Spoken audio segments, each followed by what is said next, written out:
Exactly, yes.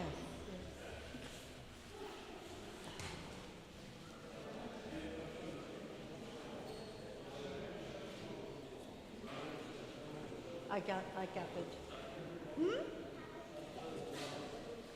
Oh, a few minutes, yes.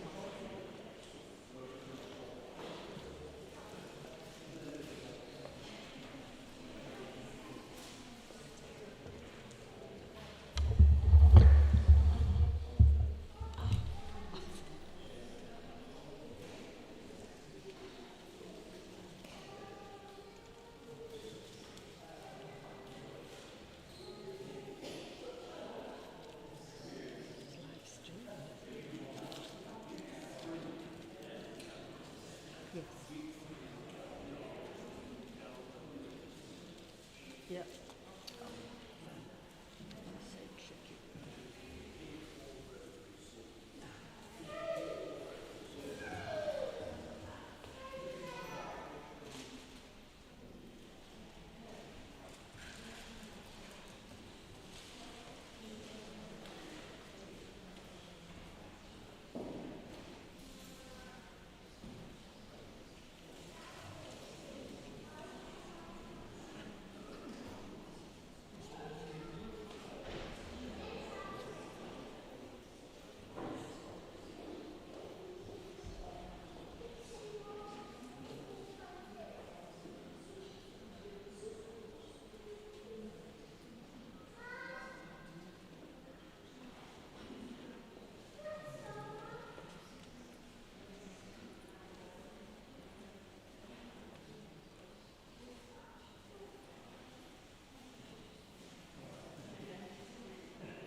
Good afternoon.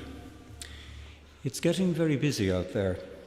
People are like ants crawling about looking for things to buy for people for Christmas. I heard an interesting article on PM the other day that by this time next year it will be possible for AI to do your shopping for you. Prospect that I think my wife would probably be very happy with, in that she hates shopping. And it is simply a case of you tell the app what you want, for whom you want it, what size they are, what height they are, and within a couple of days, after you've paid ridiculous sums of money, obviously, the gift will arrive at your house. You don't even have to leave the drive.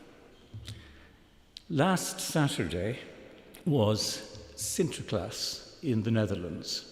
Well, actually, Friday he received his gifts. We've got a lovely photograph on WhatsApp of our grandson Liam surrounded by his presents. They peak earlier, obviously, in the Netherlands than in the UK. And it got me thinking about St. Nicholas and the whole idea of giving gifts and why we do it at this time of the year. St. Nicholas lived, we are told, in the city of Myra, in the province of Asia Minor, today's Turkey. And he came from a very wealthy background, quite privileged. But when his father died, he inherited a huge fortune, which, again, not unlike St. Francis, he didn't want. So he began to give his wealth away. But he tried to do it quietly and secretly. And there are a number of stories associated with him, which are quite charming, probably not true, but they may form the basis of how we do things at Christmas. For the Christmas stocking, for example, things like oranges, they all date back to this individual. One story which I found particularly good was that there was a particular man who was dying, and he had no dowries for his 3 daughters. And if they didn't have a dowry, the chances were they would either be sold into slavery or, worse still, into what we call the sex trade. So secretly on his horse, and apparently not a sleigh man, a horseman, he arrived at the house in darkness and threw a bag of gold, which landed in one of their socks, which she was mending. And it's a lovely story, lovely idea. The other one is where a rather ruthless butcher in a small town was stuck for meat for Christmas. So this is ghoulish. If you don't like ghoulish, just switch off. He murdered a child, a little boy, cut him up and then pickled him. Yeah. Be careful what you wish for in pickles, I always find. But he was put back together again by the saint, which was, again, a lovely idea. The Christmas idea really began in America. So after the Reformation, it was really only Holland and some provinces of Germany that followed St. Nicholas. But the Dutch brought him to New Amsterdam, which is New York today, and the idea began to be cultivated far more strongly there. So our modern-day Santa Claus comes from that, except we have the big red man. He is an interesting individual. His job description is very varied. If I can find the actual, because I want to give all of it to you.